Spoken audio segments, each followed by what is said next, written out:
Okay. Good afternoon, tax professionals.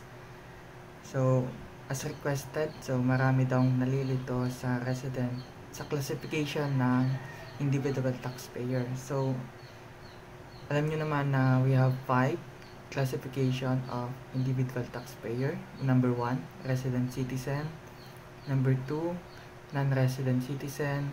Number 3, resident alien. Number 4, non-resident alien engaged in business. And number 5 is non-resident alien not engaged in business. So sa ngayon, mga case lang tayo kasi ganito din yung mga exam nyo. So practice set lang to. Okay? So we have question number 1. Pedro, case number 1. Pedro, an OFW returned in the Philippines for the good on May 2023. He shall be classified for 2023 taxable year as follow.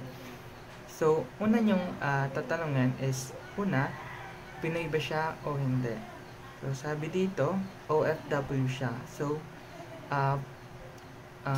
in this case, returned on the Philippines, meaning dati na siyang naninirahan sa Pilipinas on May 2023. So, it's either resident citizen siya or non-resident citizen. Or it could be both. So, sinabi dito, ano daw ang classification niya for the taxable year 2023. So, pag sinabi nating taxable year, calendar year po ang ginagamit yan. We have January to December. Okay? 12-month period. So, in this case, kung papansinin nyo, so May 2023, bumalik siya sa Pilipinas. So, meaning lang nun, noong January hanggang May, ang classification niya po is non-resident citizen. Kung bumalik siya sa Pilipinas noong May 2023, tapos hanggang manirahan na siya doon sa Pilipinas, kasi the problem is silent, diba? Bumalik siya sa Pilipinas for good on May 2023. So, ang classification niya ngayon is magiging May hanggang December is resident citizen. So, hindi po ang sagot is resident citizen lang, but 2. Kasi ang tinatanong is sa 2023 taxable year, meaning sa loob ng isang taon, ano yung classification niya. So, we have number 1, non-resident citizen siya noong January hanggang May. Then, noong May hanggang December is resident citizen po siya. Okay? Okay, sana po nakuha nyo yun. Next is, paano naman ito? Sa case number 2. Ana, a resident citizen, left in the Philippines on July 1, 2023 to reside permanently in US together with her family. She shall be classified for the 2023 taxable year as follows. So, una, tatanungin niyo ulit, Pinoy ba siya o hindi? Sinasabi dito, ay resident citizen, from the word citizen, Pinoy po siya. Okay?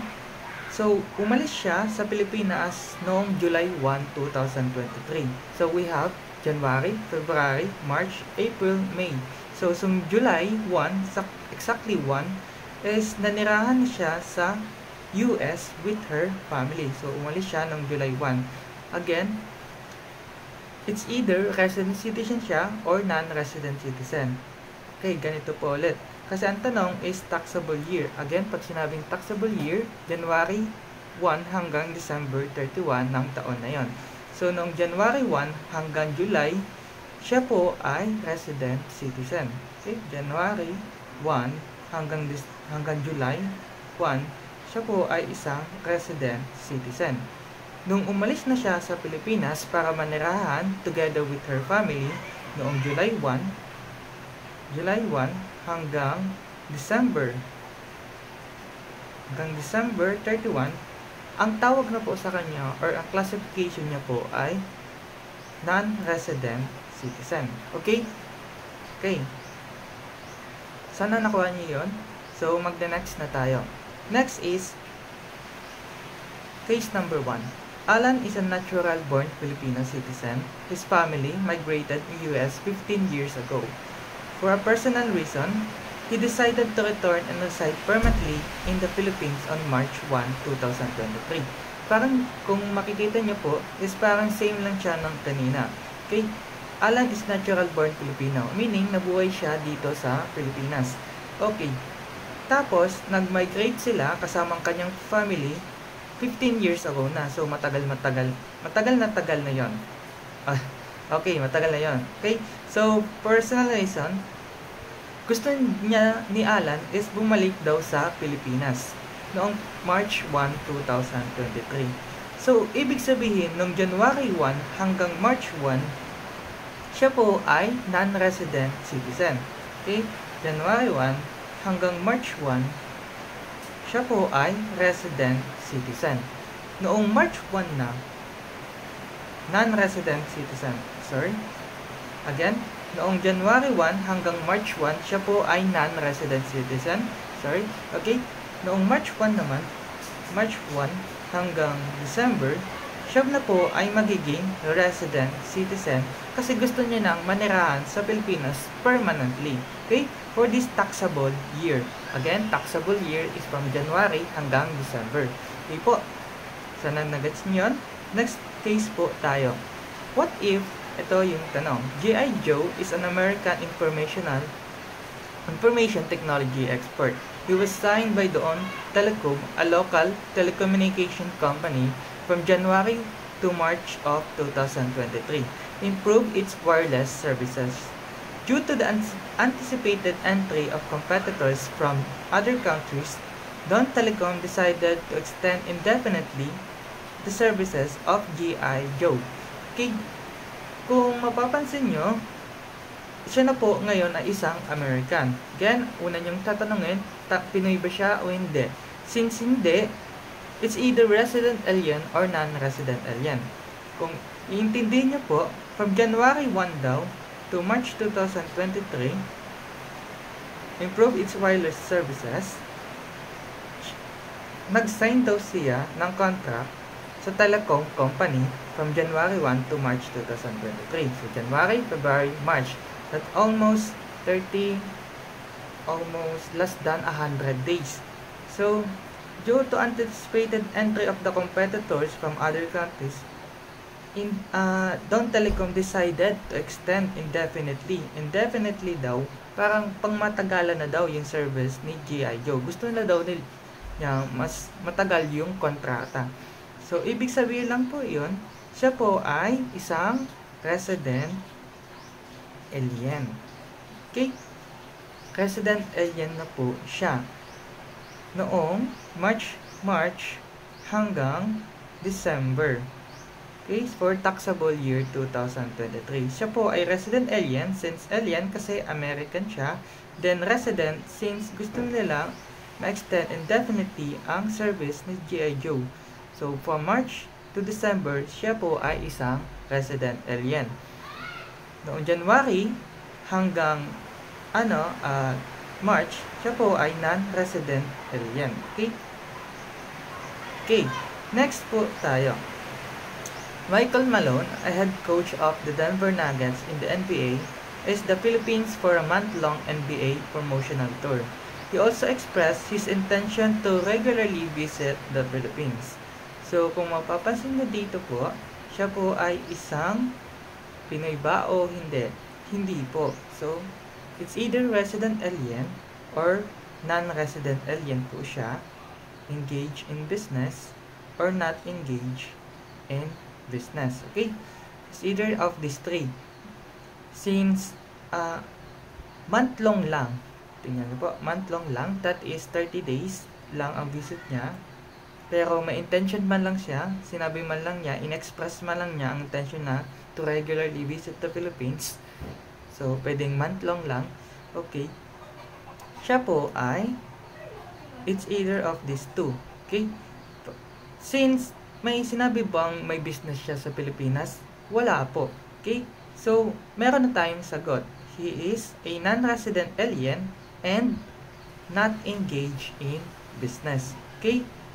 So, ito po ang sagot natin, non-resident alien, not engage in business. Okay? That is our final answer. Next po is, what if the same scenario, assume that Michael Malone invested in shares of stocks of various domestic corporation during his recent stay in the Philippines. So, sa month long na daw yon is, nag-invest po daw siya. So, pag sinabing nating investment, that is, meron siyang passive income. Si Michael Malone daw may passive income noong nag-visit siya sa Pilipinas. Ang tanong, di ba alam naman natin na alien siya?